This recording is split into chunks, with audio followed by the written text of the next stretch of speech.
مصر کے اندر حضرت موسیٰ علیہ السلام نے ایک کبتی کو تھپڑ مار دیا تھا۔ قرآن مجید کے دامن میں یہ واقعہ موجود ہے۔ تو آپ کی جلالت اور آپ کے زور کی تاب نہ لاتے ہوئے وہ وہیں ڈھیر ہو گیا، اس کی موت واقع ہو گئی۔ تو مصر کے حالات کشیدہ ہو گئے اور حضرت موسیٰ علیہ السلام کو مصر چھوڑنا پڑا۔ تو وہ شہر مدین کی جانب جا رہے تھے کہ راستے کے اندر ایک کنواں تھا، وہاں کچھ لوگ اپنے جانوروں کو پانی پلا رہے تھے۔ تو حضرت موسیٰ نے دیکھا کہ دو پردہ دار خواتین ہیں، وہ اپنے جانوروں کو ایک سمت لیے کھڑی ہیں۔ سمجھ گئے کہ مردوں کے ہجوم میں آنا نہیں چاہ رہی، ان کا حیا مانے ہے۔ تو آگے بڑھے اور ان کے جانور ہانکے اور ان کو سیراب کیا اور پھر ان کی جانب ہانک دیے۔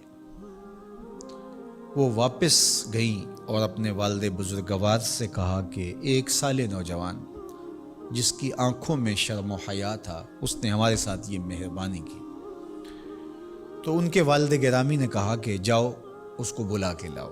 قرآن مجید میں اس کا ذکر کیا گیا، فجاءتہ احداہما تمشی علی استحیاء، ان میں سے ایک خاتون حیا میں سمٹی ہوئی حاضر ہوئی۔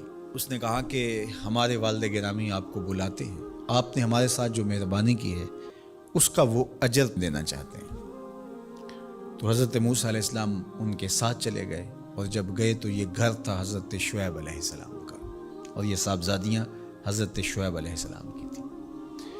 تو اس خاتون کا شرم و حیا کے ماحول میں حضرت موسیٰ علیہ السلام کو یہ کہنا اور چل کے اس انداز سے آنا، قرآن نے اس کی حکایت بیان کی ہے۔ تو خدا کو پسند ہے کوئی خاتون حیا کے ماحول میں آئے تو اللہ اس کی آمد کو اور اس کے آنے کو قرآن کا عنوان بنا دیتا ہے، اور قرآن کی حکایت بنا دیتا ہے کہ جو خاتون حیا کے جوہر کی مالکہ ہو وہ اللہ کو کتنی اچھی لگتی ہے۔ اللہ اکبر۔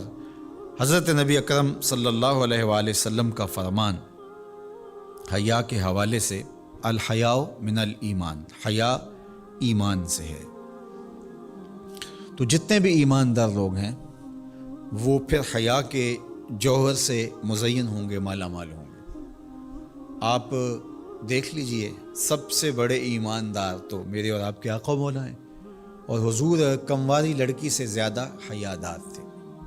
باقی حضور کے اصحاب دیکھ لیجئے، ان کا حیا، اور حضور کی ازواج مطہرات کا حیا دیکھیے۔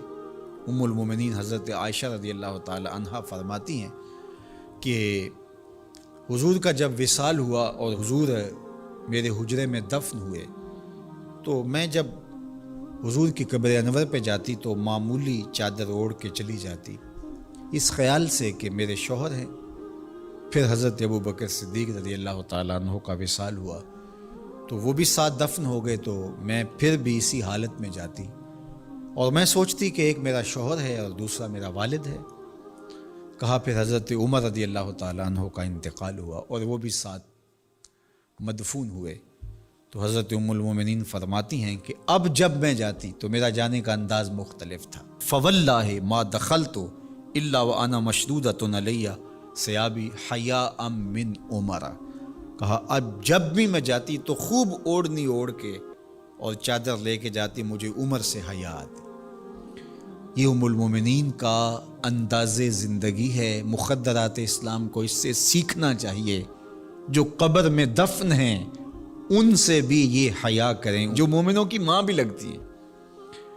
اور آج یہ دلائل دیے جائیں کہ پردہ تو جناب دل کا ہوتا ہے، چہرے کا پردہ تو نہیں ہے۔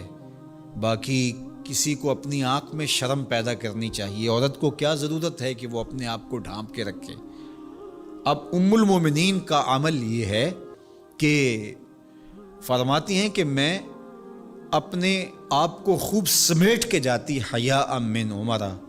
عمر قبر میں ہیں لیکن ام المومنین فرماتی ہیں مجھے پھر بھی حیا آتی۔